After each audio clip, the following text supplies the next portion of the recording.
Hello guys, welcome back to my channel at Christy's Food Channel. And today's video, I'm going to share my low carb cheesecake. And for those who are in keto diet, this is for you guys. So let's get started.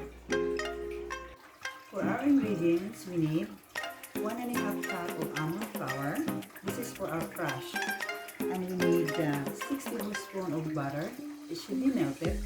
And then 1 teaspoon of cinnamon powder and 1/4 cup of powdered sweetener. And for our cheesecake filling, we have 1 cup of cream cheese, 1 cup of powdered sweetener, 1 cup of sour cream,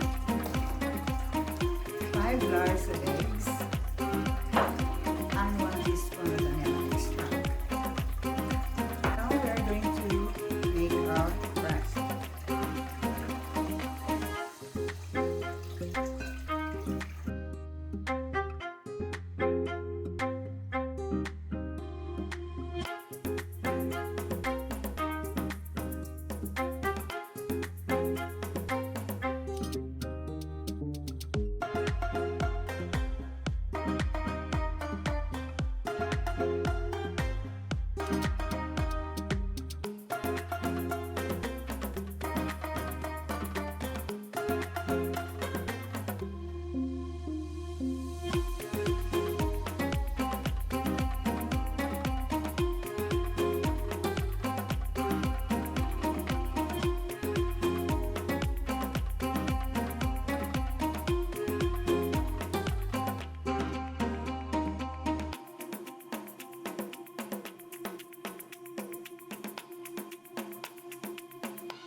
Preheat your oven to 325 Fahrenheit and adjust your rack in the middle of the oven.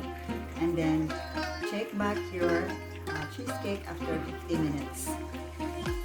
After baking your cheesecake for 50 minutes, don't remove your cheesecake in the oven. Just leave it there for at least 30 minutes.